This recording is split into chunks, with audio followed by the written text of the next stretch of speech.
How to be efficient in the kitchen. That is what we're tackling today in the Your Morning Kitchen. Food expert Mary Berg is here to show us some easy hacks that will save you some precious time. This is good, Mary. See, this is the thing. Like, I personally love spending an ample amount in the kitchen. Like, I love being in the kitchen, but I realize most people don't. No. And it's those little shortcuts that you can do that are so great that actually make it maybe marginally more enjoyable. Okay, let's start with some bread. Okay, so this is like less a shortcut, more of like a food saver. Okay. This is like kitchen wizardry at its finest. All right. So, you know when you buy a loaf of bread or like a baguette, Yes. and then you forget about it for a day maybe? I don't know. Sometimes I forget about bread. And then it sounds like this.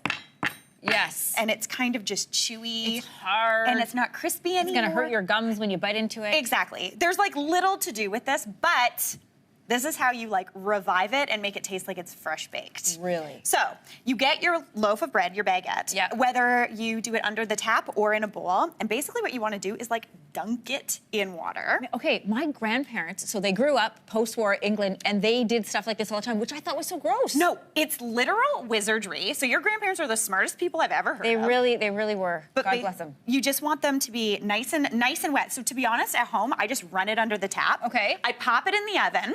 At what?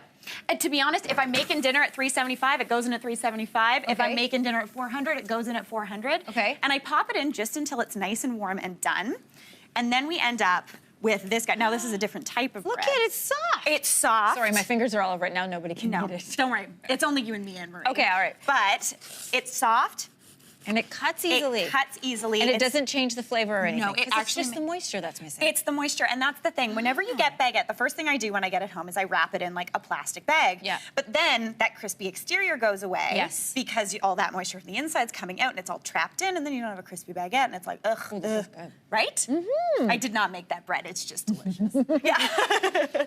Okay, this is to speed up some chopping. Yes. So, in my opinion, few things are worse than chopping herbs. I love herbs. I use them in pretty much everything. But when you chop them, they kind of fly around everywhere. They're messy. They're messy. And especially chives. Chives are the bane of my existence. They're like acrobats, but of the herb world. Okay. So, this is my trick to chop them quicker and a little bit neater. So, we've got a little bit of parsley here. I'm going to pull a little bit off, pop it down. And now, typically, I would just go for it. But I'm going to add a little pinch of just some salt. Now, this is sea salt. You can use kosher. What does that do for us, Mary? What that does is it almost acts as a bunch of little tiny knives that helps this knife cut because it's adding a little bit of abrasion.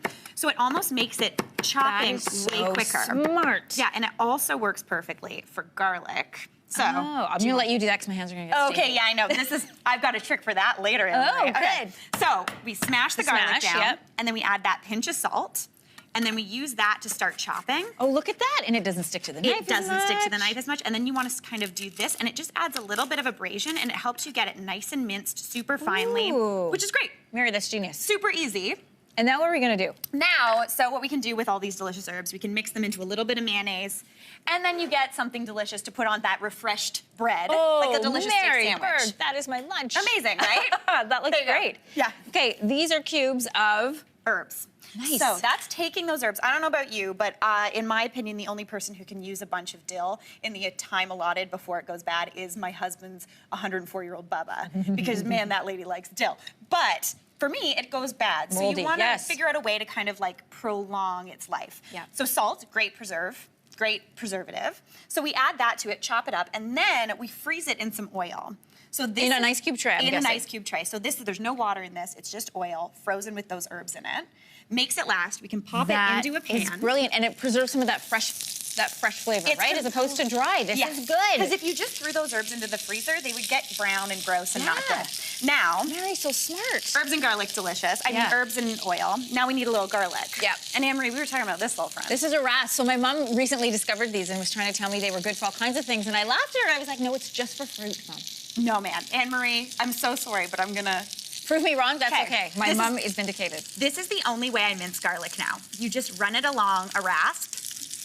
Oh. Now, you know what? I'm not getting greasy. I'm not getting smelly. You got perfect and delicious. You can even rasp in cheese onto your parmesan or onto your... I was so wrong, Mom. I owe you an apology. It's delish. Now I'm just going to do this, and we can eat that later for lunch as well. That is delicious. We have one last thing. We want to make sure we get to it quickly, Mary, because we are out of time. But this is a food chopper, which you recently rediscovered. I recently rediscovered the amazingness of using this to slice things. You can use it to grate zucchini or carrots for zucchini or carrot loaf. Smells good. Or you can do some nice Brussels sprouts or anything in here. That was the fastest chop I've ever done. Also a little fun. So much fun. I feel like it's like space robots for chopping things. It's amazing. And you can make a delicious salad with it. It's great for beets. It's great for cabbage. I mean, we're Brussels sprouts. This is a nice way to do Caesar, right? Instead of the romaine with the Brussels sprouts. Brussels sprouts with Caesar salad dressing. Anne-Marie, Mediwake. We're going to go chew on some of this. Get it? Chew?